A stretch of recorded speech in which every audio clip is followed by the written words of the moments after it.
Pas toujours réjoui de ce que je vois dans le miroir de ma salle de bain, mais je pense que les hommes sont comme les vins. Philippe Bouvard, figure emblématique de la radio et de la télévision française, a bouleversé la France entière avec une révélation qui a fait l'effet d'un séisme médiatique. À plus de 90 ans, l'homme qui a façonné des générations entières de téléspectateurs et d'auditeurs a choisi de livrer, face aux caméras, le chapitre le plus intime et le plus inattendu de sa vie. Les mots qu'il a prononcés ce soir-là ont figé la salle, transformant une simple émission en un moment de vérité brute, d'émotion à l'état pur. Les réseaux sociaux se sont embrasés, les chaînes d'information ont interrompu leur programme, et dans les rédactions, la stupeur s'est mêlée à une forme de respect silencieux. Car derrière la légende se cachait un homme, un être humain vulnérable, marqué par la solitude, la nostalgie et la lucidité de celui qui sait que chaque minute compte. Les auditeurs de toujours, ceux qui ont grandi avec ses mots, ses rires et ses colères, ont ressenti un frisson, comme si la voix familière d'une époque entière venait de s'éteindre un instant avant de renaître dans la mémoire collective.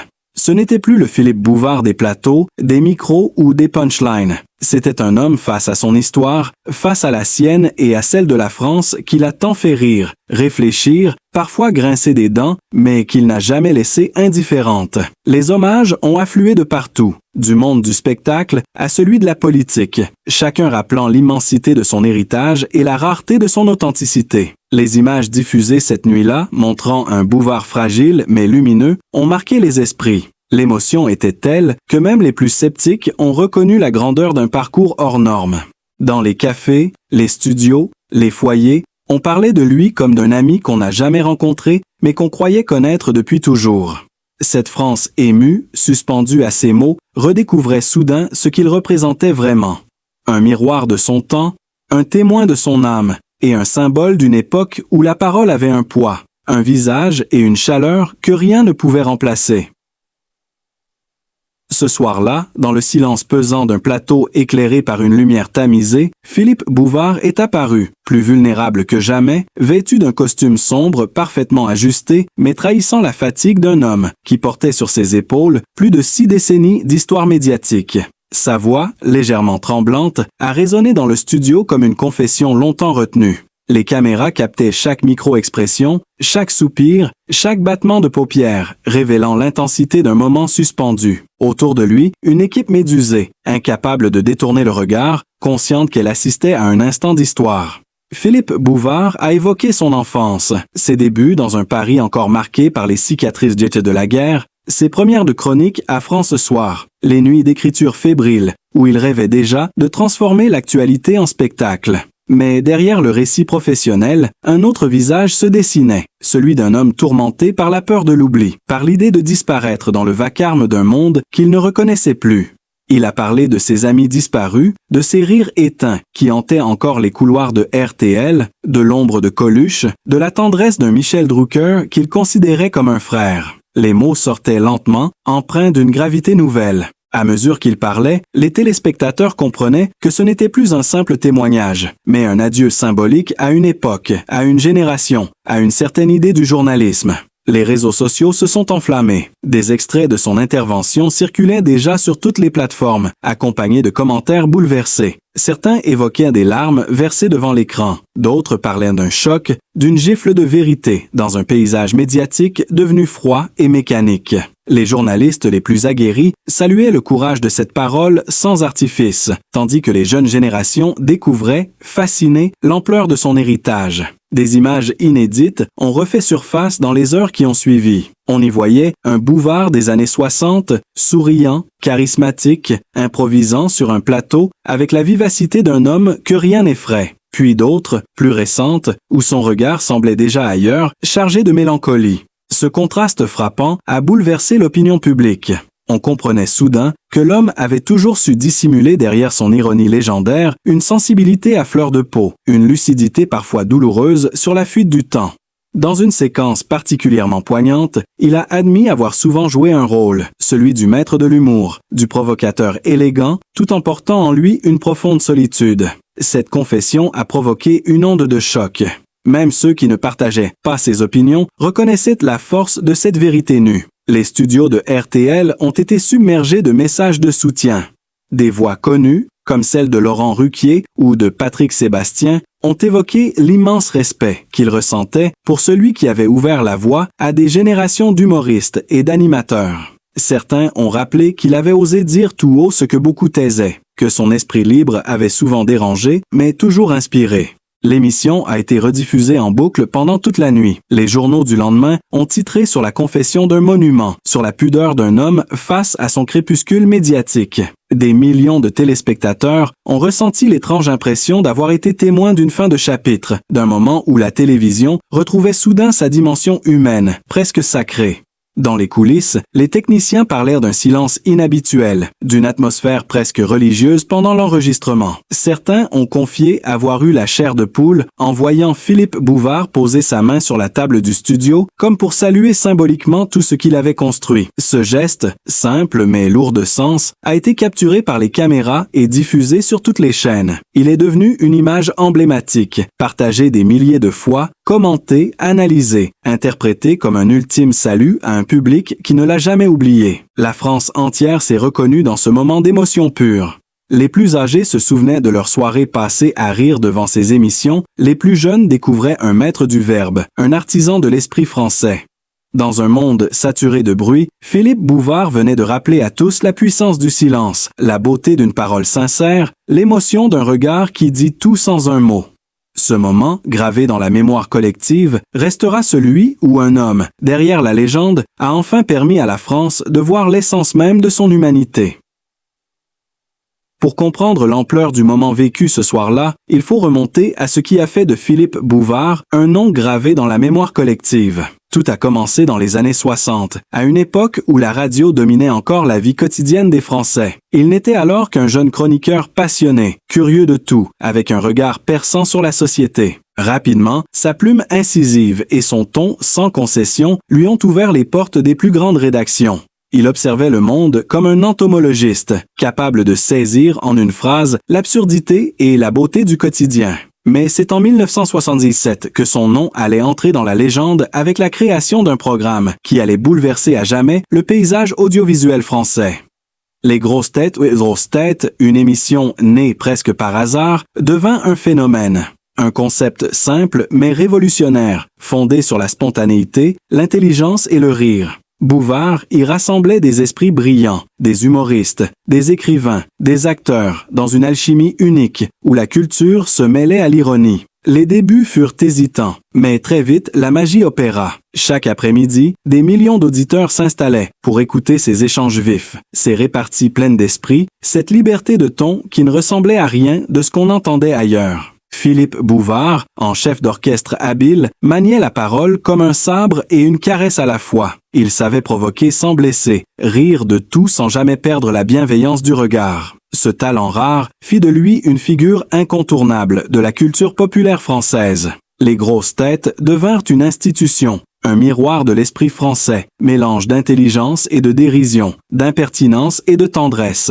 À travers cette émission, Bouvard offrait à la France un espace de liberté, un antidote à la morosité et au conformisme. Les studios de RTL vibraient de cette énergie contagieuse, et chaque invité, qu'il soit illustre ou inconnu, ressortait transformé par le passage sous le regard malicieux du maître. Les rires enregistrés n'étaient pas fins, ils étaient le reflet d'une époque où la parole pouvait encore surprendre, émouvoir et rassembler. Mais derrière le succès se cachait une exigence redoutable. Bouvard préparait chaque émission avec la rigueur d'un chef d'état-major. Il connaissait chaque fiche, chaque détail, chaque anecdote. Il exigeait de ses collaborateurs la perfection, convaincu que la légèreté la plus sincère naît du travail le plus sérieux. Cette discipline fit de lui un modèle redouté et respecté. Ses colères, ses silences, ses éclats de rire faisaient partie du mythe. Peu à peu, son émission devint plus qu'un programme. Elle devint un rituel national. Les auditeurs s'y retrouvaient comme dans un salon familier, où les voix connues étaient celles des compagnons de toujours. L'un des moments les plus emblématiques resta l'épisode anniversaire diffusé en direct du Théâtre des Champs-Élysées, où Bouvard, ému, accueillit sur scène des figures historiques de l'émission. Ce soir-là, le public ovationna l'homme qui avait su transformer la parole en art. La presse titra sur le triomphe d'un géant des ondes, et les hommages se multiplièrent. L'impact de cette émission fut tel qu'elle traversa les décennies, les générations, les modes. Même les jeunes auditeurs, nés bien après sa création, reconnaissèrent dans le timbre de sa voix une forme de mémoire collective. Philippe Bouvard ne se contenta pas de régner sur les ondes, il conquit aussi la télévision. Ses émissions comme Le Petit Théâtre de Bouvard révélèrent une nouvelle génération de comiques qui allait de marquer durablement la scène française. Coluche, Chevalier et Las Palès, Mimi Mati, Muriel Robin, tous lui devaient une part de leur destin. Il savait repérer le talent brut, sentir le potentiel avant qu'il n'éclate aux yeux du public. Sa vision du divertissement reposait sur une conviction simple mais essentielle. Faire rire sans abaisser, instruire sans ennuyer, émouvoir sans tricher. C'est cette philosophie qui fit de lui une légende vivante. Et lorsque, après plusieurs décennies, il quitta la direction des grosses têtes, la France eut l'impression de perdre un repère. Son départ laissa un vide immense, un silence étrange sur les ondes, comme si la voix de la mémoire s'était éteinte. Pourtant, même loin des micros, Philippe Bouvard resta omniprésent. Ses aphorismes, ses chroniques, ses apparitions ponctuelles rappelaient que l'esprit Bouvard survivait à toutes les époques. Les hommages officiels, les émissions spéciales, les documentaires retraçant sa carrière témoignaient d'un attachement rare. L'homme qui avait tant fait rire la France incarnait désormais une part de son histoire. Chaque archive diffusée, chaque extrait de ses émissions faisait ressurgir un parfum d'authenticité, de générosité, d'intelligence populaire. Avant de devenir cette figure tutélaire de la culture française, Philippe Bouvard a connu une enfance marquée par la modestie et la fragilité d'un temps où rien ne semblait prédestiner un jeune garçon timide à conquérir les ondes et les plateaux. Né à Coulommiers en 1929, il grandit dans une France encore meurtrie par les séquelles de la crise et bientôt plongée dans la guerre. Son père, modeste commerçant, s'efforçait de maintenir à flot une petite entreprise, tandis que sa mère, femme discrète mais d'une grande dignité, veillait à préserver dans la maison une atmosphère de chaleur et de stabilité. Dans ce foyer sans luxe, la parole tenait déjà une place essentielle. L'enfant observait tout, notait mentalement les inflexions de voix, les gestes des adultes, les silences plus éloquents que les discours. Cette curiosité précoce fut son premier outil, son premier refuge. Il aimait écouter les conversations des grandes personnes dans les cafés de quartier, sentir l'odeur du journal fraîchement imprimé, découvrir le monde à travers les mots des autres. Lorsque la guerre éclata, la famille dut s'adapter à la peur, au rationnement, à la privation. Philippe, encore adolescent, apprit à se taire et à écouter, à comprendre que dans les périodes sombres, la survie dépend souvent de la lucidité et du silence. Ces années-là forgèrent son regard sur la vie et sur les hommes. Il découvrit la valeur de la débrouillardise, de l'humour comme arme de défense, de l'intelligence comme seule richesse inaltérable. À l'école, il se distingua rapidement par une vivacité d'esprit qui fascinait autant qu'elle agaçait ses professeurs. Il n'était pas un élève docile, mais un observateur attentif du monde. Ses camarades se souvenaient d'un garçon au sourire malicieux, toujours prêt à transformer une leçon en anecdote, un incident en petite scène de théâtre. Ce talent d'improvisation, déjà, annonçait celui qui ferait plus tard rire la France entière. Pourtant, son parcours scolaire ne fut pas linéaire. Il échoua plusieurs fois, se chercha longtemps, sans jamais renoncer à son appétit de comprendre et d'écrire. Très tôt, il fut fasciné par la presse. Il racontait souvent que son premier rêve fut de devenir reporter, non pour la gloire, mais pour le plaisir de raconter la vie telle qu'elle est. À 16 ans, il se rendait régulièrement dans les kiosques de la capitale pour lire les grands quotidiens sans les acheter, absorbant chaque titre, chaque tournure, chaque phrase incisive. Cette passion de l'observation allait devenir sa signature. Quand il quitta la maison familiale pour tenter sa chance à Paris, il n'avait ni fortune ni appui. Il logeait dans une petite chambre de bonne, écrivant la nuit à la lueur d'une lampe bancale, vivant de peu mais rêvant grand. Il fréquentait les rédactions, offrant ses services, multipliant les petits boulots, toujours avec cette conviction tranquille que le mot juste finirait par lui ouvrir toutes les portes. C'est dans cette précarité féconde qu'il développa son ironie légendaire. Il avait compris que l'humour, loin d'être un simple divertissement, était un moyen de se défendre contre la dureté du monde. Ses premiers textes, courts mais percutants, furent publiés dans de modestes revues. Chaque publication représentait pour lui une victoire sur l'indifférence.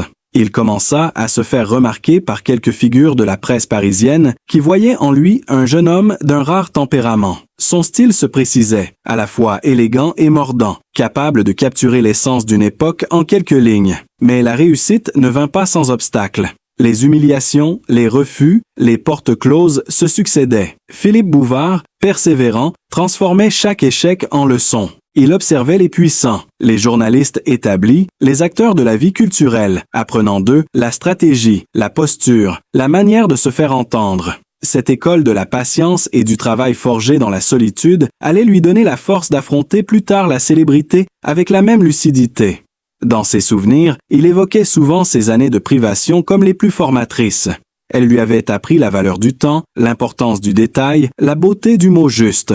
L'enfant timide de Coulommiers était devenu un jeune homme au regard aiguisé, armé non de fortune mais de mots, prêt à conquérir un univers qui ne pardonnait rien. Chaque instant de sa jeunesse fut une préparation invisible à la légende qu'il allait bâtir. Cette enfance, faite de retenue et d'écoute, avait forgé en lui ce mélange rare d'humilité et d'assurance qui allait séduire la France entière. Derrière le verbe cinglant et le rire sonore, il y aurait toujours, enfoui au plus profond, ce souvenir d'un petit garçon assis près d'une radio à galène, écoutant les voix du monde en rêvant, sans encore le savoir, d'en devenir un jour l'une des plus puissantes. Loin du tumulte des studios et des micros, Philippe Bouvard a toujours protégé avec acharnement sa vie personnelle, refusant de transformer l'intime en spectacle. Derrière le personnage public à la verve intarissable, se cachait un homme profondément attaché à sa famille, à ses racines, à la simplicité des gestes quotidiens. Il épousa Colette Sauvage, une femme discrète mais déterminée, qui resta à ses côtés durant toute sa carrière, partageant ses triomphes, ses absences, ses doutes et ses longues nuits de travail. Leur union, commencée bien avant la gloire, traversa les décennies avec cette solidité rare, des couples fondés sur le respect et la complicité silencieuse. Tandis que lui brûlait sa vie sur les plateaux et dans les rédactions, elle en était le refuge, la stabilité, celle qui savait ramener le grand homme à la mesure du quotidien. Ensemble, ils eurent 2 filles, Dominique et Nathalie, qui grandirent dans un univers singulier, à la frontière entre l'intimité d'un foyer aimant et l'exposition constante d'un père devenu symbole. Philippe, malgré son emploi du temps démentiel, s'efforçait de leur transmettre ce qu'il considérait comme l'essentiel, la curiosité, la rigueur, le goût du mot juste. Il aimait raconter qu'à table, les conversations n'étaient jamais banales, qu'il préférait stimuler la réflexion de ses enfants plutôt que d'imposer son autorité. Sa maison de Neuilly-sur-Seine, où il vécut pendant des décennies, devint son refuge, un lieu chargé de souvenirs, de livres, de coupures de presse, de photos de tournage et d'émissions mythiques. Chaque pièce respirait à la fois l'histoire d'un homme et celle d'une époque. Dans son bureau, une immense bibliothèque côtoyait les piles de journaux qu'il annotait sans relâche, comme si sa vie entière restait un chantier intellectuel permanent.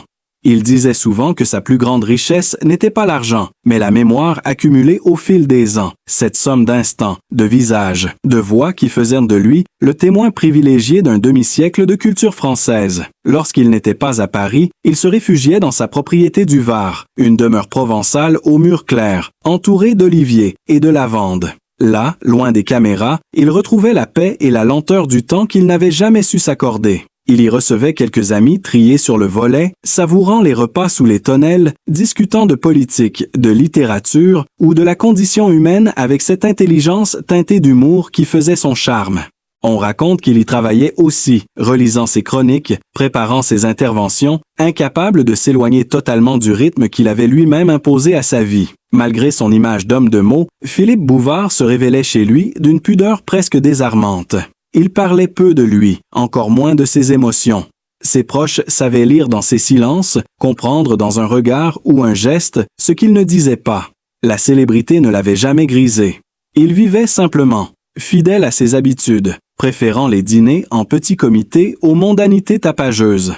Ses filles évoquant souvent son humour à la maison, sa tendresse cachée derrière une ironie protectrice. Elle raconte un père attentif, parfois maladroit, dans ses démonstrations, mais profondément aimant. Le temps passant, il devint aussi grand-père, et cette nouvelle étape lui apporta une douceur inattendue. Les rires d'enfants remplissaient à nouveau la maison, brisant la solitude des couloirs encombrés de souvenirs. Il aimait raconter des histoires, inventer des personnages, rire de tout et surtout de lui-même. Les photos de ces moments, aujourd'hui précieuses, montrent un homme apaisé, au regard bienveillant, loin de l'agitation médiatique. Même dans l'intimité, Philippe Bouvard restait fidèle à lui-même, observateur infatigable du monde, incapable de se détacher de l'actualité. Chaque matin, il lisait plusieurs journaux avant de se mettre à écrire, un rituel immuable qu'il poursuivit jusqu'à un âge avancé. Il disait que lire le matin, c'était respirer le monde avant d'en parler. Sa maison reflétait ce mélange unique d'ordre et de chaos intellectuel, une vie consacrée à comprendre et raconter les autres. Ceux qui ont eu la chance de pénétrer dans son univers intime parlent d'une atmosphère presque muséale, où chaque objet semblait chargé d'histoire. Les trophées, les manuscrits annotés, les lettres de remerciement d'artistes ou de politiciens témoignaient de la place immense qu'il occupait dans le paysage culturel.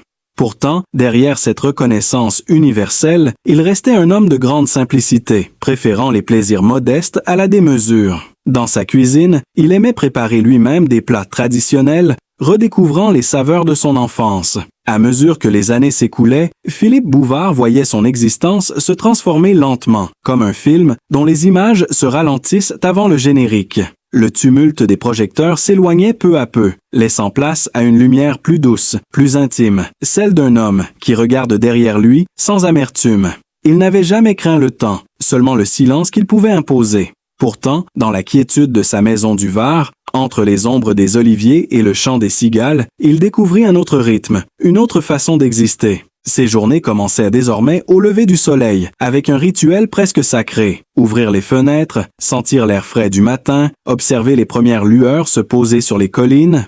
Il prenait son café lentement, en lisant les journaux, crayon à la main, annotant encore les articles comme un rédacteur qu'aucune retraite ne pouvait vraiment détourner de sa passion. Il écrivait toujours, non plus pour publier, mais pour se souvenir, pour mettre en ordre ce flux incessant de pensées qui l'habitait depuis toujours. Ses carnets, remplis de réflexions et de souvenirs, s'accumulaient sur son bureau, formant une mosaïque intime de sa mémoire.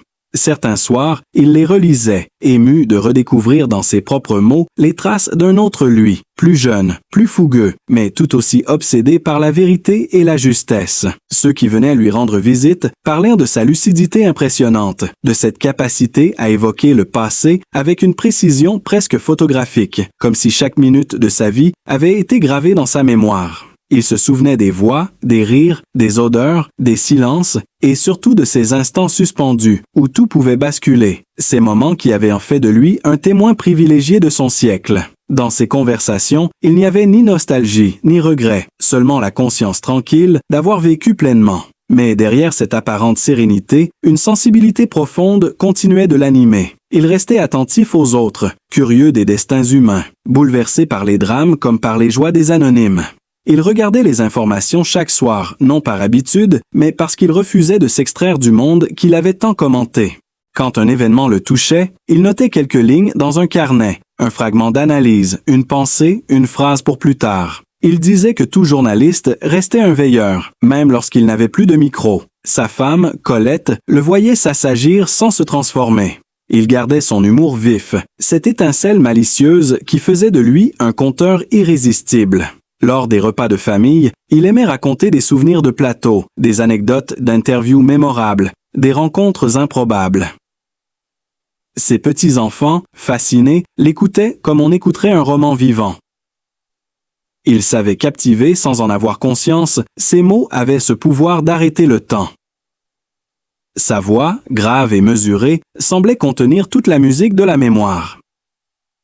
Parfois, il s'isolait dans son bureau pendant des heures, écrivant des lettres qu'il n'envoyait jamais, relisant des ouvrages d'auteurs qu'il avait aimés. Montaigne, La Bruyère, Maupassant, ses compagnons de toujours, étaient encore là, posés sur la table, usés par les lectures successives. Il disait souvent qu'un homme devait rester fidèle à ses premières admirations. Cette fidélité, il l'appliquait à tout, aux mots, à l'amitié, à l'amour. Quand il se promenait dans le jardin, il marchait lentement, observant la lumière changer, écoutant le bruissement du vent dans les arbres. Ces moments de solitude choisis étaient pour lui des parenthèses nécessaires. Il n'avait jamais redouté la solitude, il la respectait. Elle lui permettait de se retrouver, d'entendre sa propre pensée dans le vacarme du monde. Ses proches remarquaient qu'il parlait de plus en plus doucement, comme si chaque mot devait désormais peser davantage. Il ne cherchait plus à convaincre, seulement à transmettre. Les jeunes journalistes qui venaient de l'interroger repartaient bouleversés. Il les recevait avec bienveillance, leur rappelant l'importance du doute, de la rigueur, de la curiosité. Il leur disait qu'un bon journaliste devait d'abord aimer les autres avant de prétendre les comprendre. Il parlait de l'humour, comme d'une forme supérieure de lucidité, un moyen de dire la vérité sans blesser, d'exposer sans détruire. Ses paroles, simples mais d'une justesse rare, résonnaient comme des leçons de vie. Philippe Bouvard n'a jamais cessé d'incarner une certaine idée de la France, celle de l'esprit, de l'humour, de la curiosité infinie pour la vie et pour les autres. Derrière les micros et les rires se cachait un homme sincère, profondément humain, qui a su transformer chaque mot en émotion, chaque silence en vérité. Son parcours n'est pas seulement celui d'un animateur légendaire, mais d'un témoin privilégié de plusieurs générations. En lui se reflète la mémoire d'un pays, la voix d'un temps où la parole unissait, faisait réfléchir et faisait rêver. Aujourd'hui encore, son héritage continue de vibrer dans le cœur de ceux qui l'ont écouté, aimé et admiré. Si vous avez été touché par son histoire, si vous ressentez, comme tant d'autres, cette tendresse mêlée de respect pour cet homme exceptionnel, laissez un like, partagez cette vidéo et abonnez-vous à la chaîne pour ne manquer aucune de nos prochaines histoires pleines d'émotions et de vérité.